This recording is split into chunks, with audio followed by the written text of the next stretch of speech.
जंगल में बहुत तेज बारिश हो रही थी। ऐसी बारिश में बंटी चिड़ा कफे सेठ के यहाँ बारिश में भीगते हुए अनाज की बोरियां उठा रहा था।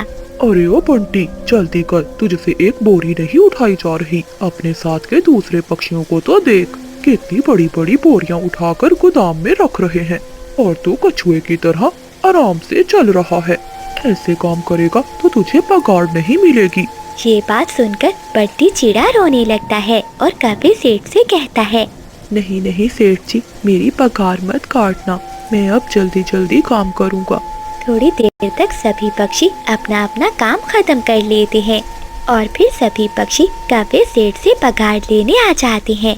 शेले बंटी, तेरे आज की पगार। मगर मालिक, ये तो बहुत कम है। अरे ओ बंटी, तू मुझसे अब हिसाब करेगा, काम तो तू ठीक से करता नहीं है। तुझे इतने पैसे ही मिलेंगे, अगर काम करना है तो कर, वरना कल से मत आना। नहीं नहीं सेठ जी, ठीक है, जितनी पगार मिल गई यही बहुत है। आ गया ना लाइन पर, चला भाग जा यहाँ से। कितना मस्त मौसम हो रहा है, आज तो घर जाकर बिजली से पकोड़े बनवाऊंगा।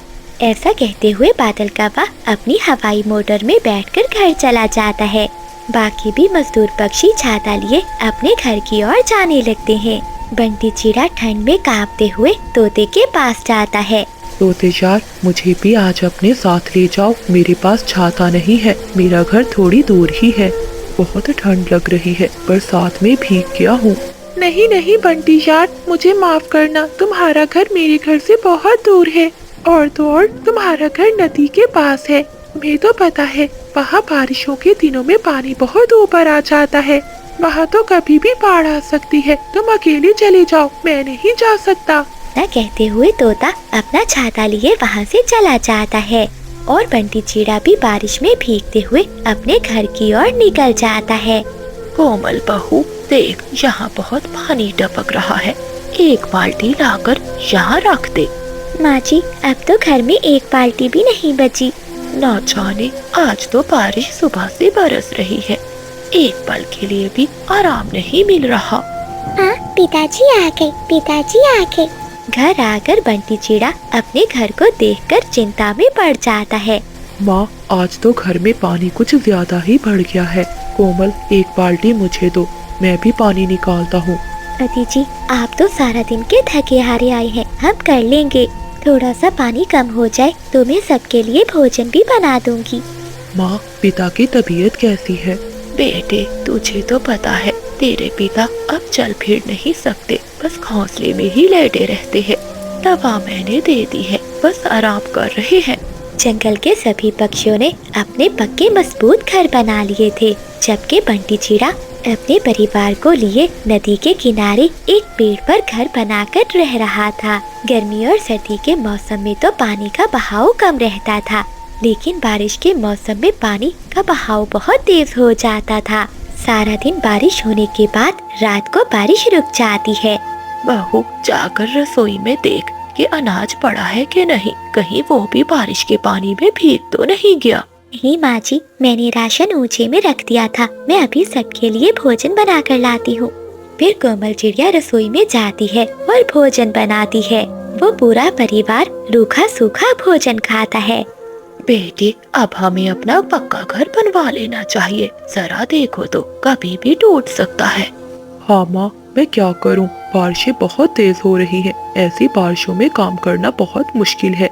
एक तो मैं बहुत गरीब पक्षी हूँ, जो अपने परिवार का सहारा भी नहीं बन सकता। कोई बात नहीं पति जी, बस 2-3 महीनों की तो बात है, ये बरसात के दिन भी कट जाएंगे और फिर हम सब मिलकर मेहनत करेंगे और अपने लिए एक बड़ा और मजबूत घर बनाएंगे। एक दिन कोमल चिड़िया मटका लेकर नदी से पानी भरने आती है। वो नदी का पानी देखकर डर जाती है। अरे ये क्या, पानी तो बहुत ऊपर तक आ गया है, अब हम कहाँ जाएंगे? ये देखकर चिड़िया बहुत परेशान होती है और रात में वो अपने परिवार से बात करती है। बंटी जी, आप जाकर अपने मालिक से पैसे उधार ले लें, अब हम यहाँ नहीं रह सकते। नदी का पानी बहुत ऊपर तक आ गया है, अगर बरसात शुरू हो गई तो हमारे लिए बाहर जाना बहुत मुश्किल हो जाएगा। ठीक है कोमल, मैं कल मालिक से जाकर पैसे मांगता हूँ। अगली सुबह बंटी चिड़ा कफे सेठ के पास जाता है। मालिक, मुझे पैसों की बहुत जरूरत है। मुझे अपने लिए किसी और जगह नया घर बनवाना है। आपको तो पता है बरसात का मौसम है और मेरा घर नदी के पास है। अगर मैंने नया घर नहीं बनवाया तो मेरे परिवार के लिए बहुत बड़ी मुश्किल हो जाएगी। तो बंटी, मैं क्या करूं? मेरे पास पैसों के पेड़ लगे हैं। मैं तेरी कोई मदद नहीं कर सकता। तू जा यहाँ से। तभी जंगल में बारिश फिर से शुरू हो जाती है। माँ जी, इतना पानी भी निकाल लिया, लेकिन ये पानी तो और ज्यादा बढ़ता जा रहा है। तभी बंटी चिड़ा आता है। माँ, आप पिताजी को संभालें। कोमल, तुम मीना को साथ लो और सामान बांधो। जल्दी घर से बाहर निकलो। बेटे, क्या हुआ? तू इतना हाँफ क्यों रहा है? सब ठीक तो है ना? माँ, कुछ भी ठीक नहीं है। मैं अभी सुनकर आ रहा हूँ। कबूतर चाचा ने बताया है कि हमारे जंगल में बाढ़ आ रही है। बाढ़ का पानी यहाँ किसी समय भी आ सकता है। हमारा घर तो नदी के पास है। जल्दी करिए, हमारे पास समय नहीं है। वो सभी पक्षी अपना सामान इकट्ठा कर ही रहे थे कि तभी पानी बहुत ऊपर तक आ जाता है। तभी छत का एक हिस्सा टूटकर बंटी चिड़े के पिता पर आकर गिरता है। बचाओ, कोई मुझे बचाओ। तड़पते तड़पते वो मर जाता है। अपने पति को खोने के बाद सावित्री अपना सुध बुध खो देती है। बंटी के बाबा, कहाँ चले गए तुम? मुझे भी अपने साथ ही ले जाते। तुम्हारे बिना जीकर मैं क्या करूँगी? माँ जी, ये वक्त ठहरे होने का नहीं है। चलिए जल्दी से घर से बाहर निकलिए। जैसे ही वो परिवार घर से बाहर निकलता है तो पूरा घर नदी में बह जाता है। मीना, मेरे पास ही बैठी रहना। बाढ़ का पानी बहुत ऊपर तक आ चुका था। वो सब एक पेड़ पर बैठे हुए थे। माँ, क्या अब हम मर जाएंगे? नहीं मीना बेटी, आपको कुछ नहीं होगा। आपकी माँ आपको कुछ नहीं होने देगी। वो परिवार बहुत सहमा हुआ बैठा था। तभी महारानी चील अपने सिपाही उल्लुओं के साथ नाव पर आती है।